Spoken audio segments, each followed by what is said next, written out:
کہاں ہیں وہ آنٹیاں؟ لال لال اور سرخ سرخ لہرانے والے کہاں پہ ہیں وہ این جی اوز؟ یہ بچی کی جان نہیں تھی؟ یہ بچی، اس کے اندر دھڑکتا ہوا دل نہیں تھا؟ اس کے لیے آواز کون اٹھائے گا؟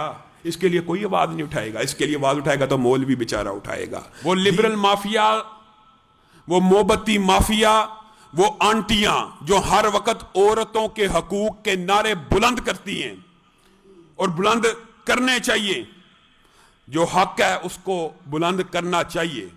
لیکن آج ایک بات میں آپ سے پوچھنا چاہتا ہوں، اگر خدا نہ خواستہ، الزامی جواب نہیں دے رہا، صرف بات کو سمجھانے کے لیے کہہ رہا ہوں، اگر خدا نہ خواستہ یہ جو سانحہ ہوا، ایک نوجوان اپنی کلاس فیلو کو ایک برائی اور برے تعلق کے نتیجے میں پریگننسی کو ضائع کروانے کے لیے کلینک پہ گیا، بچی کو انستھیزیا زیادہ دے دیا گیا، بچی کی جان چلی گئی، نواب ٹاؤن ہسپتال کے باہر پھینک کے فرار ہو گیا. اگر خدا نہ خواستہ اس عمل کے اندر ملزم کے چہرے پہ داڑھی ہوتی، اگر اس عمل کے اندر کوئی مسجد کا مولوی یا مدرسے کا طالب علم ملوث ہوتا، اب تک 4-5 دنوں میں ہر میڈیا ٹاک شو کے اوپر اس ایشو کو، اس ایجنڈے کو اٹھایا جاتا، اور کیا کیا باتیں کی جاتی آپ تصور اور آپ کے سوچ اور وہم و گمان میں بھی نہیں ہے.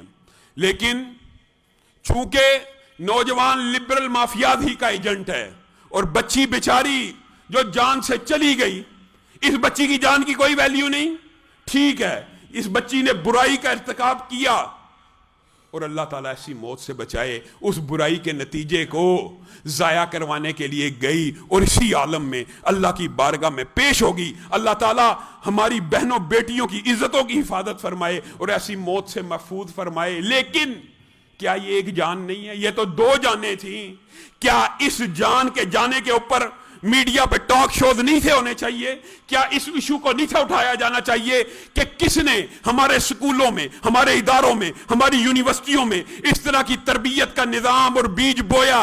یہ بدبخت جو تعلیم کے ادارے اپنے آپ کو تربیت کا ادارہ کہتے ہیں، ان بے غیرتوں نے اپنے سکولوں میں ایسے ایسے فیسٹیول کیے کہ بچی کی بیماری کے ایام کے جو گندے کپڑے ہیں، انہوں نے کہا یہ کوئی شرم کی بات نہیں ہے، یہ کوئی بیماری کی بات نہیں ہے، اس کو دیواروں کے اوپر چپکایا جائے، لوگوں کے سامنے خون سے آلودہ بچیوں کے گندے کپڑے انہوں نے دیواروں پہ اور بلیک بورڈز کے اوپر آویزہ کروائے، جس کا نتیجہ نکل آیا اس اسامہ بدبخت نے اس بچی کے ساتھ تعلق بھی قائم کیا، اور جب یہ پریگننٹ ہوگی بجائے نکاح کرنے کے اس کو اس بات کے اوپر انگیخت کرتا رہا کہ اس کو ضائع کروا، اور ضائع کروانے کے لیے بچی پیسے مانگتی رہی تو کہنے لگا اپنے ماں باپ سے جھوٹ بول، ان کو کہا میں نے فیس جمع کرانی ہے، جا پیسے بھی تو ہی لے کے آ، کلینک کا انتظام میں کروں گا. بتائیے یہ تربیت کس نے کی ہے معاشرے میں؟ کہاں ہیں وہ آنٹیاں؟ لال لال اور سرخ سرخ لہرانے والے کہاں پہ ہیں وہ این جی اوز؟ یہ بچی کی جان نہیں تھی؟ یہ بچی، اس کے اندر دھڑکتا ہوا دل نہیں تھا؟ اس کے لیے آواز کون اٹھائے گا؟ اس کے لیے کوئی آواز نہیں اٹھائے گا. اس کے لیے آواز اٹھائے گا تو مولوی بیچارہ اٹھائے گا، دین کا طالب علم اٹھائے گا، کیونکہ ہمارا یہ نظریہ اور عقیدہ ہے یہ بد عمل اگر کوئی مدرسے کا مولوی بھی کرے اس کو بھی مینار پاکستان پہ ٹانگا جائے، اور اگر لبرل اور سیکولر مافیا کے ایجنٹ کریں تو ان کو بھی ٹانگ دیا جائے. یہ آنٹیاں کہیں گی نہیں کیپٹل پنشمنٹ نہیں ہونی چاہیے. بتائیے اس بندے کا جرم کتنا بڑا ہے، اس بندے کا ظلم کتنا بڑا ہے، لیکن یہ اٹھایا نہیں جائے گا. اور میرے بھائیو اللہ کی قسم غور و فکر کی بات ہے، یہ بات آپ کے سامنے رکھتا ہوں، ہمیشہ اپنا رونا روتا ہوں. واٹس ایپ نہیں ہے، فیس بک نہیں ہے، کس نے بنانا ہے؟ آپ اور میں. اگر بھائیوں کی طرح وہ اخوت اور سنت نبوی کے اس معاشرے کی طرح کھڑے ہوں تو اللہ کی قسم ہمیں کسی کی طرف دیکھنے کی ضرورت نہیں ہے. بتائیے آج پاکستان میں ایک تعلیمی ادارہ اور ایک یونیورسٹی ایسی ہے جہاں پہ میں اور آپ اپنی بچیوں کو بے دڑک بھیج سکیں؟ یہ کو ایجوکیشن کا سسٹم، یہ گندا نظام، آج اس نظام کے نتیجے ظاہر ہونا شروع ہو گئے ہیں. ابھی بھی عقل کے اوپر پردہ ہے. بے پردہ نظر آئیں کل جو چند بیبیاں، اکبر غیرت قومی سے زمین میں گڑ گیا. کہنے لگا آپ کا پردہ وہ کیا ہوا؟ کہنے لگی کہ عقل پر مردوں کی پڑ گیا. یہ مردوں کی عقل پہ پردہ پڑا ہوا ہے. آپ اپنی بچیوں کو کو ایجوکیشن میں پڑھاتے ہیں، پھر ان کے نتائج ظاہر ہوں گے.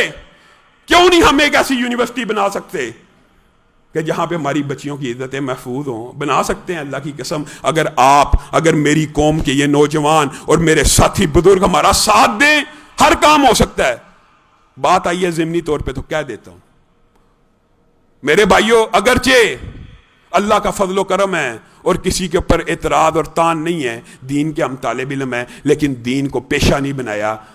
اگرچہ دین کسی کے اوپر اعتراض نہیں ہے کہ کوئی بندہ امامت, خطابت, دین کا طالب علم, عالم ہو, وہ اپنی کمائی ظاہر ہے اسی فیلڈ میں رہ کے کرے گا, لیکن اللہ کا شکر ہے کاروباری گھرانے سے تعلق ہے, دین کی خدمت کے لیے کبھی ایک ٹکا نہیں لیا اور دین کے اوپر لگایا ہے. لیکن ان سب باتوں کے باوجود ایک اکیلا آدمی ہر کام نہیں کر سکتا, اس کے لیے آپ کے ساتھ کی ضرورت ہے. آپ جیسے لوگ اگر ملیں تو میں آپ یہاں پہ قسم کھانی تو نہیں چاہیے, لیکن آپ کو یقین دلاتے ہوئے کہتا ہوں اللہ کے فضل و کرم سے وہ دن دور نہیں ہے. اگر آپ جیسے لوگ ہمارا ساتھ دیں, ایسی یونیورسٹیاں بھی بن جائیں گی جہاں پہ ہماری بچیاں ہزاروں کی تعداد میں باپردوں کے تربیت کے انداز میں تعلیم حاصل کر سکتی ہے. کوئی مشکل نہیں ہے, لیکن آپ کی سٹرگل, جستجو, محنت اور جذبے کی اور ساتھ قدم کے ساتھ قدم ملانے کی ضرورت ہے. اور دوسری بات میں کہنا